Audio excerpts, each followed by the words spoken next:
Բարև ձեզ հարգելի հեռուստադիտողներ, CVK-ի միտահավարում այսօր հյուրընկալել ենք ազգային ժողովի քաղաքացիական պայմանագիր խմբակցության պատգամավոր Հասմիկ Հակոբյանին։ Բարև ձեզ Տիկին Հակոբյան։ Շնորհակալություն հրավեր ընդունելու համար։ Օրերս Սամվել Կարապետյանը մի քանի խմբագիրների հետ ասուլիս էր հրավիրել, որի ժամանակ խոսել է ընդդիմադիրների համախմբման մասին եւ այսպիսի մի հայտարարություն արել։ Շուտով մենք միասին բոլոր ընդդիմադիր ուժերով կհրավիրենք հանրահավաք, որը ես ցանկանում եմ կոչել ուժեղ եւ վստահելի հանրահավաք, քանի որ միայն այդ դեպքում մենք կկարողանանք ռեալ մեր ժողովրդի աջակցությունը ստանալ այդ հանրահավաքին։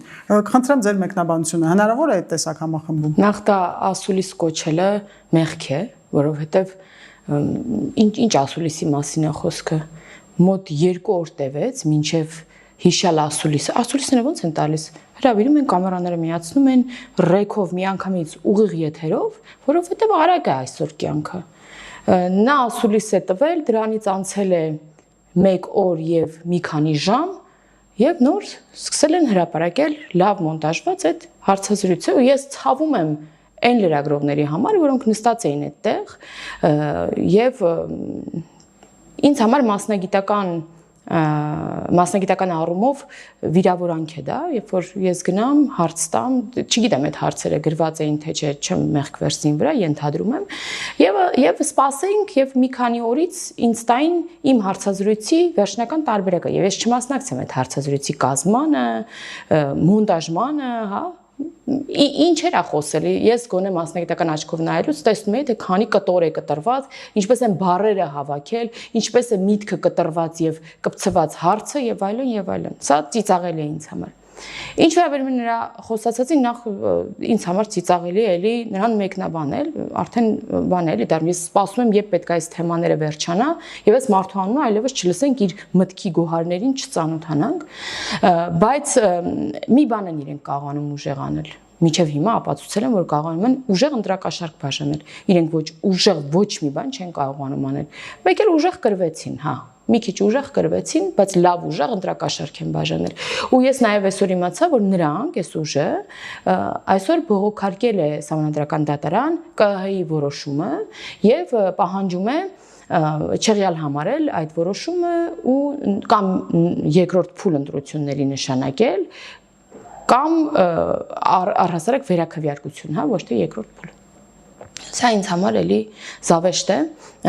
եւ նրանք հիմքում դրել են իշխանությունների համատարած ընտրակաշարքը, թե ինչ է, այսպեսի մի վերնագիր։ Ու սա ինչի մասին է, հա? Քաղաքացիները կասեն, լավ, ինչի են բողոքարկել, բոլորը գիտեն, ինչ է կատարվել, որևէ մեկը չի կասկածում մեզ տրված քվեների համար, բոլորը տեսել են այս մարդիկ ոնց են այդ քվեները հավաքել։ Սա մի բանի համար է, սա նրա համար է, որ շեղեն հասարակությանը իրենց բաժանած ընտրակաշարքներից, որովհետև իրենց հանձնաժողովականները ընդունել են ընտրության արդյունքները, բոլոր հանձնաժողովականները երկուական հանձնաժողովական են ունեցել ընդդիմադիր, ստորագրել են արձանագրությունների տակ ընդունել են արդյունքները եւ ուշադրություն սա ամենակարևոր կտորն է։ Բոլոր այն մեղադրանք առաջադրված մարդիկ, գիտեք, հարյուրավոր մարդիկ են ընտրակաշարքի գործով բռնված, մեծ մասը նրանցից տվել է խոստովանական ցուցմունք։ Բայց իրենք չեն ընդունել, դա իշխանություններին են մեղադրում։ Այդ մարդիկ ասել են, այո, այն ինչում ինձ մեղադրում եք, ճիշտ է։ Տվել է խոստովանական ցուցմունք, ասենք, հեսա դատարանները հասնելու այդ գործերը, հրապարակային ալինելու, բոլորս տեսնելու ենք, բոլորս լսելու ենք, իրանք ինչի հետ չեն ուզում առերեսվեն։ Լավ, այդ օրն էլ չէ գալու։ Ոնց որ եկավ այս օրը եւ տեսանք, որ որևէ ադրբեջանցի չի գալիս։ Ոնց որ եկավ այն օրը, որ բոլորը համոզվեցին, որ թրիփը միջանցք չէ։ Հիմա էլ ասում են, հա, տեսակ, այդքան մարդ, որ ընտրել է իշխանություններին, ընտրեց աղքատությունը, երբ որ իրենք գային 300,000 աշխատատեղ կբացեին ու աղքատություն չէր լինի։ Հիմա էլ դա է։ Աղքատությունը իրենց ուղեղներում է, աղքատիկը իրենց ինտելեկտն է եւ իրենց պատկերացումն է հայ ժողովրդի մասին։ Աշխատատեղերը արդեն բացվել է մեր իշխանության օրոք, մարդկանց աշխատավարձերը բարձրացել են ավելին, քան մենք խոստացել էինք նախորդ ընտրություններին, մարդկանց կենսաթոշակները բարձրացել են, մարդկանց կենսամակարդակը բարձրացել է, բոլոր կարիքավոր մարդիկ անվճար դեղեր են ստանում, մեր մեծահասակները անվճար վիրահատվում են, եւ այլն եւ այլն։ Եվ խոսել է Սամվել Կարապետյանը ընդդիմադիր ուժերով ընդդիմադիր խորհուրդ ստեղծել եւ նաեւ այդ խորհրդով ապագա պլաններից դիմել Ռուսաստանին, որպեսզի կանգնեցնեն այս process-ը, խոսքը գնում է սահմանին մեր գյուղմթերքի եւ այլնի այդ ներմուծման արգելքին եւ այլն, ես խնդրեմ նաեւ այս մասով մեկնաբանություն, որ նրանք կրկին կոպիտ է հնչում գուցե, բայց իրենց հասկանալի լեզվով Հայաստանի վրա տղա բերելու գործընթացն են փորձում մեկնարկել։ Իրենք արդեն տղա են բերված Հայաստանի վրա։ Ոչ թե իրանք պետքա տղա բերեն, որ ուղղակի իրենց պապաներին են կանչում, որովհետև ինքնուրույն իրենց հարցերը չեն կարողանում լուծել։ Մենք մեր հարցերը լուծում ենք, որպես իշխանություն հանձնառու ենք, պատասխանատու ենք եւ դա մեր գործն է եւ մենք դա անում ենք։ Այո, նրանց բերած պապաները խնդիրներ առաջացրեցին, բայց մենք կարողանում ենք եւ վստահ եմ, որ առաջ նախորդիվ կարողացել ենք, հիմա էլ վստահ եմ կարողանալու ենք բոլոր այդ աշխատանքային հարցերը քննարկել մեր գործընկերների հետ, շուտով նաև Սահմանադրական դատարանի որոշումից հետո վերջնականապես ընտրության արդյունքները հրապարակվելուց, վարչապետի ընտրվելուց հետո ամեն ինչ փոխվելու է։ Մենք նաև կարողացանք ստիպված, բայց լավ ոնց որ արդյունք ստացվեց մեր տնտեսվարողների համար, մենք կարողացանք այնպես դիվերսիֆիկացնել մեր այս ուղղությունները, որ նախ մեր քաղաքացիները չմնացին իրենց արտադրանքի հետ մենակ եւ տանուլ չտվեցին, պետությունը կանգնեց նրանց մեջքին ու աջակցեց։ Հետո նաև մենք գտանք ճանապարհներ իրենց ապրանքները արտահանելու եւ նաև գիտեք, որ հիմա արդեն ավելի ինստիտուցիոնալ կերպով է դա արվելու, այսինքն ունենք արդեն պայմանագրեր, որով սա դառնում է, այսպես ասած, մշտական ուղղություն մեր տնտեսվարողների համար։ Իսկ օրինակ Հոլանդիայում վարդի շուկային հասանելիություն ունենալը, սա գիտեք ինչ է նշանակում։ Սա նշանակում է մենք ողջ ազգով որ սկսենք վարդ հաճացնել, մենք չենք կարող այդ պահանջարկը ապահովել։ Այդ աստիճան մեծ շուկա է։ Եվ ուշագրավ է, որ հոլանդական վարդերը միշտ ամենամեծ տեղում են, չէ՞, գտնվել ամենաբարձր տեղում իրենց արժեքով։ Դա այնտեղ նաև մեծ շուկան է, որից օգտվում են շատերը, եւ հիմա Հայաստանը ունի հնարավորություն տանել այդ շուկա եւ իր ապրանքը այնտեղ իրացնել։ Իրենք դա չեն փորձում տեսնել եւ մեկանեսումացնում են պետության բոլոր քայլերը։ Դա իրանք համարում են, որ մենք թռնում ենք ինչ որ մեր նախկին պայմանավորվածություններից, ինչը չի ներվելու մեզ գերտերության կողմից, բայց մենք մշտապես ինչքան էլ փորձել են Հայաստանի դեմ ցուցմունքներ տանես ընդդիմադիր գործիչները, միևնույն է մենք միշտ կարողացել ենք մեր մոտիկ եւ հեռու հարևանների հետ մեր հարցերը կարգավորել, բացատրել իրողությունները ու այդ ամենը Հայաստանի շահին ծառայեցնել։ Անընդհատ ժողովրդի անունից խոսող Սամվել Կարապետյանը այդ ասուլիսի ժամանակ իրենց ընտրած մարդկանց 500,000 մարդկանց գլուխով է հաշվել, այս ինչ վերաբերմունք է։ Չի հասկանում թե դիտավորյալ է ասում։ Հիշում եք վերջին ձայնագրությունը, որ ասում է գլուխը այսքան հազար, այսքան գլուխ եմ վերում։ Այսինքն իրենք մարդկանց իրոք ոչխարի տեղ են դրել, իրենք գլխով են հաշվում, բայց այստեղ ինձ համար զարմանալի է, որ ինքը իրան էլ է գլուխ անվանում, իրան էլ է ոչխարի տեղ դրել եւ որպես ոչխար հաշվում է ինչ որ գլուխներից մեկ։ Ես համենայն դեպս խորհուրդ կտամ իր մասին ինչ ուզում է անել, բայց մարդկանց մասին այդպես չարտահայտվի, թեկուզ իրեն ընտրած մարդկանց, որտեղ այդ մարդիկ մեր քաղաքացիներն են եւ մենք նաեւ նրանց համար ենք պատասխանատու ու պատրաստ ենք պաշտպանել նրանց այն մարդկանցից, որոնք նրանց ոչխարի տեղ են ուզում դնել։ Եվ ուշագրավ է, որ հարյուրավոր մարդիկ կան, հա ինչպես նաեւ դուք նշեցիք, նաեւ հակակոռուպցիոն կոմիտեի նախագահն էր ասել, որոնք տվել են ինքնախոստովանական ցուցմունքներ, հենց ուժեղ Հայաստանի ներկայացուցիչները, աջակիցներն են, բայց Սամվել Կարապետյանը այդ հայտնի ասուլիսի ժամանակ հայտարարում է, որ աշխարհի ամենախայտառակ, ամենաանբարոյական կազմակերպված ընտրություններն էին, մեր ժողովուրդը կրեց պարտություն, տապալեցին նախընտրական process-ները այս իշխանությունները։ Դե հո չէին ասելու, այո, մենք ընտրակաշարք ենք բաժանել, ներողություն ենք խնդրում, գնում ենք դատվենք, մենք պարտվեցինք։ Դուք պատկերացնում եք, որ պետքա տենց նախադասություն նրանցից լսեք։ Այս պետքա լսել։ Բայց այն մարդիկ, որոնք մեզ աջակցել են, իրենք գիտեն իրողությունը, իսկ այդ մարդիկ շատ են։ Այն մարդիկ, որոնք չեն աջակցել մեզ անգամ, գնացել են որևէ շահագրգռվածության բերումով այդ ընտրակաշարքների, պրագոնների եւ այլնի բերումով են ընտրել նրանք էլ գիտեն ինչ է տեղի ունեցել։ Այն մարդիկ, որոնց հարազատ ընտանիքի անդամը գտնվում է Ռուսաստանի Դաշնությունում եւ այնտեղից ասել է, որ խնդիրներ կունենամ, գնացեք ընտրեք, թե չէ ես այդտեղ գործը կկորցնեմ, կտանեն Ուկրաինայի դեմ պատերազմի եւ այլն, այդ մարդիկ եւս գիտեն իրողությունը։ Բոլորը գիտեն ինչ է կատարվել։ Ու այս ամեն ինչի ասենց դնել մի կողմ ու երես պաշտորեն ասենց կանգնել պադոշ քաշել երեսին ու մի բան էլ վիճարկել, ասել իշխանությունները ընտրակեղծարարությամբ է զբաղված։ Սա ինչ ասեմ, ավելի վատ է, քան 21 թվականին էր, էլի։ Եվ նաև խոսել է ամերիկացիների մասին Սամվել Կարապետյանը, ասել թե ամերիկացիներին բացեց Սյունիքի դարպասը, դա միջանցք է Ադրբեջանից Ադրբեջան տեղափոխ։ Այո, ես իմեջում այդ ժամանակ հրապարակեցի մի փոքր տեսանյութ, թե ինչպես էր նրանց ցուցակի առաջին համարը Նարեկ Կարապետյան գովում թրիփը եւ ասում, որ սա մեր Հայաստանի համար անվտանգության երաշխիք է եւ պետք է սա անպայման իրականացվի։ Եվ ինչ ասում նրա հորեղբայրը, նրանց ընտանիքից եմ որ գլուխ չես հանում, էլի լավ կլինի շփվեն իրար հետ, այդ կարևոր հատկապես նշանակության հարցերի շուրջ ունենան կոնսենսուս, նոր դուրս գան հասարակության մեջ, որովհետև դա անվանել միջանցք, դա ընդհանրապես անվանել Ադրբեջանի պահանջ եւ դա դրա հետ մեկտեղ ասել, որ դա Հայաստանի անվտանգության երաշխիքն է եւ անպայման պետք է իրականացվի, ավելի հզորացվի, սա չգիտեմ ինչի մասին է խոսում, բոլորը գիտեն եւ ապացուցված է փաստաթղթերով արդեն ստորագրված պայմանագրերով, վերջերս էլ ուրեմն էլի Միացյալ Նահանգների փոխնախագահի այցի բերումով ստորագրվեց էլի փաստաթուղթ թրիփի հետ կապված, բոլոր այս փաստաթղթերով թրիփը մեր երկրի սուվերենության, ինքնիշխանության, իրավազորության ներքո է բացվում եւ սա հրաշալի հնարավորություն է մեր բյուջեն հարստացնելու, Հայաստանը կոմունիկացիոն հաբի վերածելու համար, իսկ որ Հայաստանը դառնալու է այդ խաղաղության խաչմերուկը, այդ կոմունիկացիոն հաբը ամենակարևոր խաչմերուկը ոչ միայն տարածաշրջանում, ապա սա ոչ ոք սրա վրա չի կասկածում։ Խոսենք նաև Քրիստինե Վարդանյանի մի քանի հայտարարությունների մասին, այսօր ազգային ժողովի ճեպազորույցների ժամանակ նա այսպիսի մի արտահայտություն է արել, որ Նիկոլ Փաշինյանն է ընտրակաշառք բաժանողը, տերոր անող մի ուժ կա, ընտրակաշառք բաժանող մի ուժ կա եւ դա Նիկոլ Փաշինյանն է։ Ընդ որում նաև թվում է պետական։ Իդեպ իրենց բռնված աջակիցներից եւ թիմակիցներից էլ մարդիկ կան, որ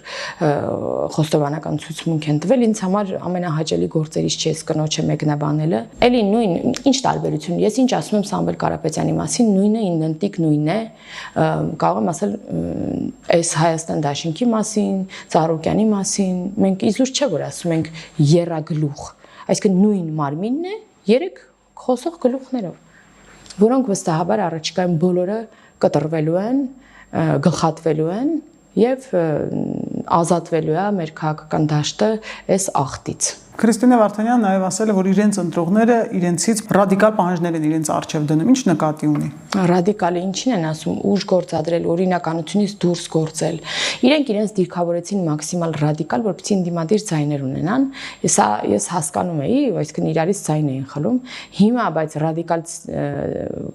դիրքերից խոսելը կամ ռադիկալ գործողությունները ո՞րն է։ Մենք տեսել ենք նրանց ռադիկալները։ Մենք 99 թվականին ենք տեսել նրանց ռադիկալ գործունեությունը։ Մենք 2008-ին ենք տեսել ռադիկալ գործողություններ։ Մենք նաև օրերս ԿՀ-ի դիմաց նրանց այդ թիմակիցներից մեկի խոսքը լսեցինք, որ արունահեղություն է լինելու եւ այլն։ Այդ ռադիկալի մասին են խոսում։ Իրենք փորձեցին նաև 1 տարի առաջ ռադիկալ գտնվել եւ խորհրդարանի առաջ հրահրել այդ բանի այդ հոգևորական նախկին սառեցված հոգևորականի աջակբանով գլխավորությամբ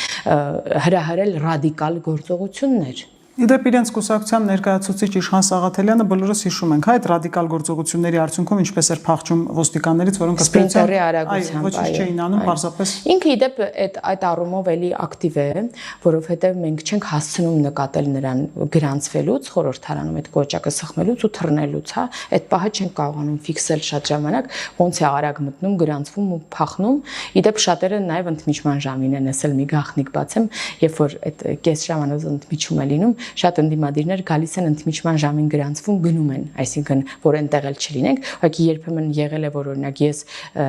խորհրդարան այցելած տարբեր երիտասարդներին դահլիճը ցույց տալու ժամանակ համընկել է, այնտեղ եմ մտել եմ այն պահին, երբ որ գրանցվում գնում են, եւ այո, նրանք այդ թռնելը լավ են սովորել, ինչ խոսք, ուժեղ են նաեւ թռնելուց, իդեպ երկրից թռնելուց ուժեղ չեն, ինչպես տեսանք, որովհետեւ նրանց բոլորի փախուստը կասեցվեց մեր սահմանապահների կողմից, երրագլխի 3 գլուխն էլ ուզում էր փախնել, ուզում եմ հիշեցնել ընտրություններից հետո մենակ թողելով այն մարդկանց, որոնց հրավիրել են ԿՀ-ի դիմաց իրենց աջակցելու։ Իդեպ վարչապետ Նիկոլ Փաշինյանը ազգային ժողով կառավարություն հարցու պատասխանի ժամանակ էլ անդրադարձավ, դուք եւս երկար տարիներ մինչև 18 թվական անդիմադիր եք եղել եւ տեսել ենք, հա, բոլորս բազմաթիվ կեղծված ընտրություններ, բայց որևէ մեկս ճամպրուկներով չենք փորձել երկիրը լքել այս մասով։ Դե գիտեք, մի բան է իշխանություն լինել, ընտրություն կեղծել, չէ՞։ Տեսեք, իշխանությունն է կեղծել, ոստիկանությունը չի բռնել, գիտենք ինչ սխեմա էր էլի գործում, եւ մի բան է ընդդիմադիր լինել, եւ մի բան է լինել այն իշխանության օրոք, որը կատեգորիկ դեմ է եւ արմատապես պայքարում է նման բաների դեմ։ Հա, սա տարբեր բաներ է։ Դրա համար եւ գիտեք, ես ընտրակաշառք վերցնող քաղաքացին իհարկե քրեական հանցագործություն է գործում եւ նրան սպառնում է մինչեւ 7 տարի ազատազրկում։ Ընդամենը, չգիտեմ, թեկուզ 1000 դրամ կաշառք վերցնել է, 20000 հիմա գիտենք գները բարձրացել են։ Բայց ես հիշում եմ, որ մեր քաղաքացիները 18-ից առաջ համատարած վերցնում էին այդ կաշառքները, նույն մարդը 3 հոգուց էր վերցնում այդ կաշառքը, 3 ուժից վերցնում էր։ Ու ասում էր կգնամ կընտրեմ բանին, գլուխ էր գովում եւ ասում էր ես կգնամ ու ուզեմ կընտրեմ, 3-ից էլ վերցրել եմ։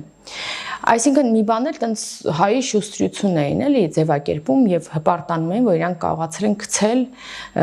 այդ 3 կաշառատու ուժերին։ Բայց հիմա պետք է հասկանան, որ ինչքան արատավոր է այդ երևույթը եւ անգամ եթե դու վերցրել ես ու ընտրել ես թեկուս իշխանությանը, դու դատապարտվելու ես կաշառք վերցնելու համար, հա։ Այս պետք է լավ հասկանանք։ Բայց այս որ սովորացրել են էլի մեր հասարակությանը, նորմալ է դարձած եղել դա անելը։ Նորմալ էր 5000 դրամ տալ ավտոտեսուչին, ցանկացած կյանքի համար ամենավտանգավոր խախտումները գործած վարորդին, նորմալ էր 5000 դրամը տալիս էր, մի հատ, չգիտեմ, կամ ամրակապման տուգանք կամ չգիտեմ ինչի, արագության գերազանցման տուգանք էր վճարում 5000, տուգանք չէր վճարում, դնում էր գրպանը ու գնում էր։ Անկամ ոչինչ էլ չաներ, այդ իրանց փայն էր տալիս էին գնում էին։ Նորմալ էր դա։ Հիմա նորմալ է դա։ Նորմալ չէ։ Հիմա նորմալ է բանակից փողով ազատվելը։ Իհարկե նորմալ չէ։ Եվ դուք տեսնում եք անգամ այդ երևույթները, երբ որ մեկ-մեկ ի հայտ են գալիս, անպայման բռնվում են, հեռացվում են համակարգից եւ գնում են բանտ էլի։ Գնում են այդ մարդիկ բան։ Բայց այն ժամանակ տղա երեխա ունեցողը հենց տղա էր ունեմ, սկսում էր փող հավաքել, որ 18 տարեկանում այդ փողը տար, ազատ էր իր երեխուն։ Կաշառքը տար, ազատ էր։ Այդպես էր, չէ՞։ Բոլորս գիտենք, չէ՞, ինչ էր կատարվում։ Եվ նաև այդ հենց այդ 3 ուժերն էլ որ խոսում են բռնաճնշումներից, չգիտեմ, որոշները ավելի հեռուն գնացին, գուլագանվանեցին Նիկոլ Փաշինյանի իշխանությունը, բայց բոլորս հիշում ենք, հա, այդ 20-ամյակը թե ինչ էր տեղի ունենում առհասարակ եւ ոչ միայն ընտրությունների ժամանակ։ Այդ մարդիկ ինչ բարոյական իրավունք ունեն նման արտահայտություններ անելու։ Ես կուզեի ասել, որ նրանք այնքան բարոյական իրավունք չունեն, որ չընտրվեցին եւ սա լավագույն պատասխանը կլիներ,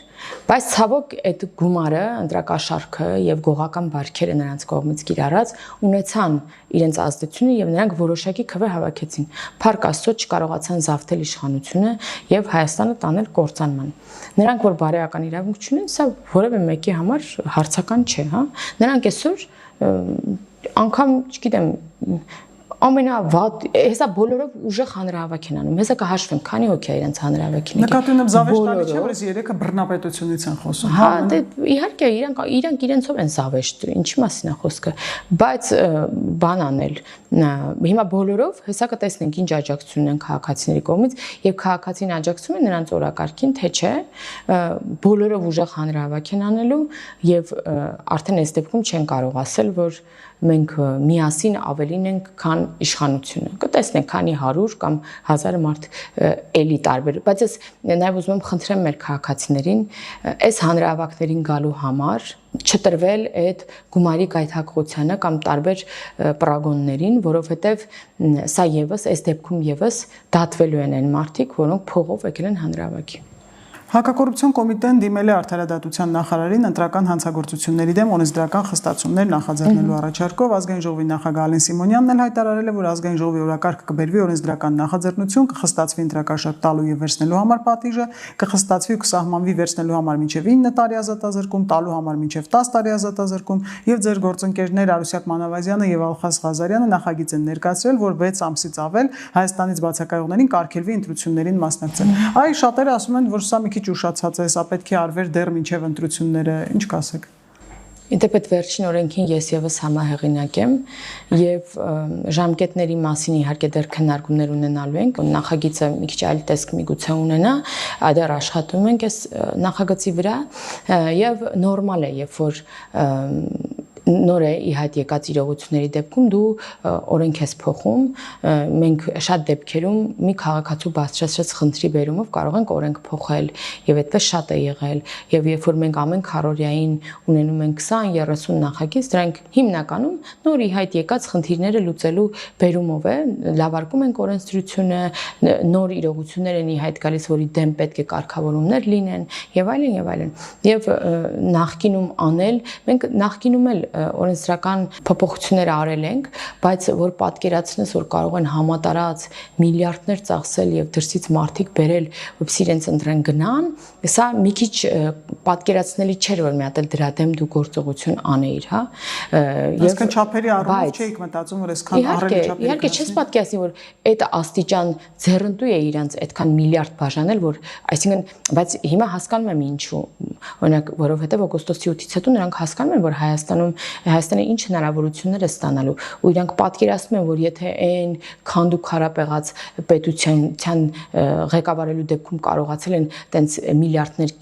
դիզել, ապա հիմա ինչ է սպասվում իրենց, ինչ հոսքեր են լինելու, որոնք ուղիղ իրենց գրպանն էին գնալու, քաղաքացիների բարության համար չէին ծառայելու։ Օրինակ այս վերջի օրենսդրական նախաձեռնությունը, սա ուղիղ քաղաքացիների պահանջ է։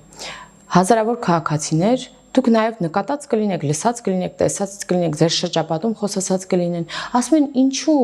պետք է կարողանա մարդը, որը Հայաստանում չի ապրում, չի աշխատում, չի գալիս, ինչ որ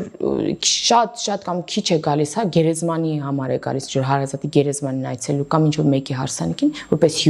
հյուրը ինչու պետք է կարողանա գա եւ որոշումներ կայացնի մեր պետության համար։ Կարող է ձեր տուն տարին մեկ անգամ եկող հյուրը գա եւ որոշի դու ձեր տան պատի գույնը ինչ է լինելու, դուք այս տարի գնալ, որտեղ եք գնալու հանգստանալու, ձեր տան հետ կապված հարցեր կարող է լուծել կամ ձեր զավակում հետ ամուսնանա, հա, օրինակ։ Կարող է այդպես բաներ որոշել, չի կարող։ Եվ մարդիկ ասում են հյուրը, որը որպես հյուր է գալիս, իր տունը այլ երկրում է, չպետք է կարողանա այս երկրի համար իշխանություն ընտրել, որովհետև այդ իշխանության ընդունած որոշումները հետո իրեն չեն վերաբերվելու։ Հարկային քաղաքականություն կլինի, արտաքին քաղաքականություն կլինի, որևէ բան իր հետ չի առնչվելու։ Ինչու է նա ընտրում։ Եւ սա շատ լուրջ մտածելու տեղիք տվեց եւ մենք հասկացանք, որ պետք է այնպիսի կարգավորումներ ունենանք, որ հյուրը չկարողանա, դա չի նշանակում էլի, որ մարդը, որը բուժվում է արտերկրում, որը սովորում է արտերկրում, չի կարողանա, հա, ընտրել։ Սա բնավ դա չի նշանակում, այդ կարգավորումները տրված են։ Սա նաև չի նշանակում, որ մարդը, որ մի քիչ այլ երկրում է ապրում, մի քիչ Հայաստանում եւս չի կարող ընտրել։ Էլի մենք այնպիսի կարգավորումներ ենք դնելու, որ Հայաստանում որոշակի ապրող մարդը կարողանա ընտրել, հա, բայց որպես հյուր եկող 5 օրով 10 օրով մարդիկ, չէ, թող գնան Գառնի Գեղարդ, Սևան, գերեզման հարսանիք ու գնան իրենց էլի տուն, չկարողանան ընտրել։ Եվ այս ընտրություններին ձեզ ավելի շատ ձայն էին տվել, կարող ենք ասել, որ այն կոչը հորդորը, հա, վարչապետ Նիկոլ Փաշինյանի գլխավորությամբ, որ դուք մարզից մարզ Երևանում համայնքից համայնք պտտվում եք, տեղ հասավ եւ քաղաքացին իսկապես տեր կանգնեց իր պետությանը, խաղաղությանը եւ իր իրավունքին։ Անպայման, բայց ոչ միայն այդ վախներ, այլ որ մենք կոչ էինք անում այդ նենց չանել, որ հանկարծ պատերազմ լինի,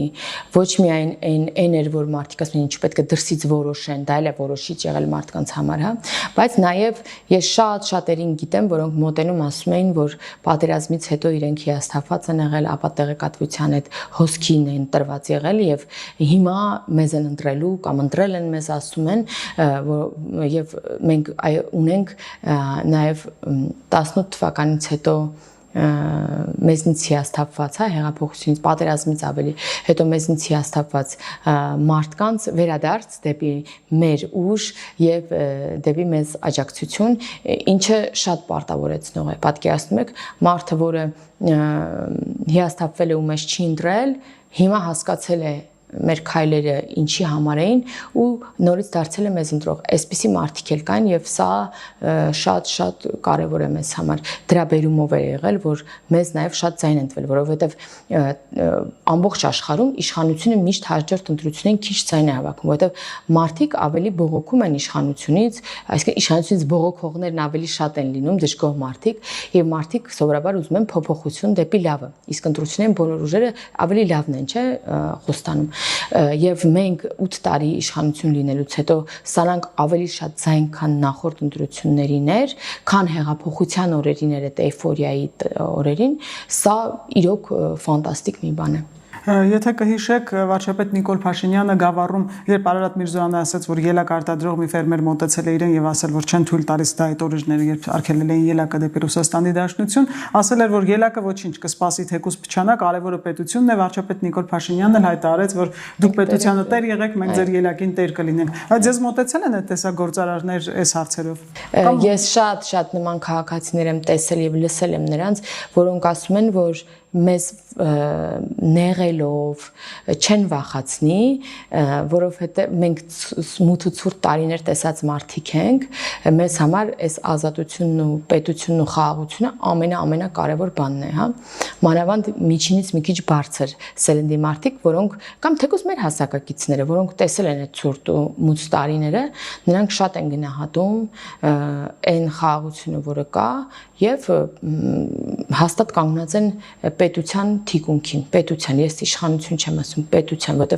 որտեղ մեր քաղաքականությունը ուղիղ պետության ամրապնդումը ու պահպանումը է ամենակարևորը։ Եվ նախագծերի մասին, որ խոսեցինք, ավելի խստացնող ընտրակաշարքի եւ եթե քաղաքացի է, բայց երկար ժամանակ այստեղ չի եղել, ինչ է կարծում առաջիկայում թիմ ընտրություններ են, հա, բազմաթիվ բնակավայրերում։ Հնարավոր է սա մի քիչ ավելի արագ լինի եւ իսկապես ազդեցություն ունենա, որ այդ ընտրակաշարքը չգործի եկող ընտրությունների ժամանակ։ Տիմի դեպքում մի քիչ կարգավորումները իրականում ավելի խիստ է, հա, այնտեղ ապրելու ցենս կա, այնտեղ կա, հա, տիմում ապրելու ցենս եւ այլն, բայց ես կարծում եմ ամենալավ գործիքը այս ընտրակաշարքների դեմ պայքարի լինելու է հաստատ թիմ ընտրություններում մարդկանց զգոնությունը, որտեղ արդեն մտածելու են այս հարյուրավոր մարդիկ, որ սենց բռնվել են, սա մեզ էլ է, հա, սպառնում։ Շատերը վստահ եմ նաև սպրտելու են եւ պատասխանատվության չեն ենթարկվելու, չի բացահայտվելու, որովհետեւ անհնար է պատկերացնել, որ 100% դեպքերը բացահայտվում են, բայց նրանք եւս կվախենան, որովհետեւ հաջորդ անգամ իրենց դուրը կթակի այդ օրինականությունը եւ անպայման պատասխան կտան իրենց գործած ապօրինությունների համար։ Եվ քաղաքացին, որը մի անգամ վերցրել է, չի բռնվում, ինքը այսօր երևի համայնք չկա, որտեղ բռնված մարդ չկա ընտրակեղծարարության, ընտրակաշարք վերցնելու, տալու գործը չկա, տենց համայնք չկա, պարզապես չկա տենց համայնք, տենց վարչական շրջան երևի, որ ինչ որ մեկը բռնված չնի, իսկ Հայաստանը փոքր երկիր է։ Համայնքը փոքր է, մարդիկ բոլորը բոլորին ճանաչում են։ Դուք պատկերացրեք մի գյուղից ընտրակաշարք վերցնողին բռնեն եւ այդ գյուղում մնացածը մտածեն, որ հա լավ, մենք չենք բռնվի կամ չիմանան, որ տենց բան ա եղել։ Անհնար է պատկերացնել։ Մենք բոլորս ճանաչում ենք։ Բոլորս բոլորի հետ ինչ որ մի կապ ունենք ու այս խոսակցությունը մանավանդ շատ արագ են տարածվում ու ես վստահ եմ, որ շատ քաղաքացիներ ավելի զգոն են լինելու եւ նաեւ մեր համակարգը ավելի պատրաստված է։ Մենք տեսանք, մենք ընտրությունից ընտրություն տարեց տարի ավելի պատրաստված ենք